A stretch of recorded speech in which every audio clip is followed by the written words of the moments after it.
like one of the things I did back when I was writing about boys literacy is I'd go into schools and I said, well, do you have a policy about violence in writing? And so, yeah, you can't have killings. You can't have, we don't want them to have using violence in their writing. And then I said, well, do you have the same policy about reading? And they would pause, as they should.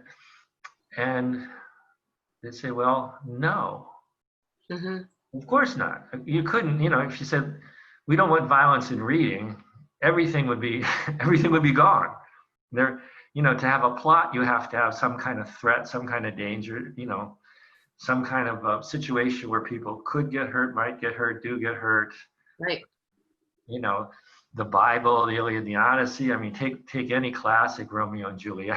It's like what would have to be, left out of the curriculum if you had that rule for reading. But the idea is, okay, but if you read Romeo and Juliet, even with all the violence, it's kind of uplifting, it's important, it's culturally important, But if you'd write something like that, if you'd write something like Beowulf, right. where, Beowulf stabs Grendel in the eye with his sword, and so such force that the sword breaks, and, so the broken blade of the sword is stuck in Grendel's eye, which is the kind of image that I think, like 4th and 5th grade boys, 3rd grade boys really would love, and would use. But if they did it, that would be, geez, that's excessive, that's kind of deviant. But, if it's in a classic like Beowulf, well, that's uplifting and, gives you some sense of the history of British literature, and, it's good for you.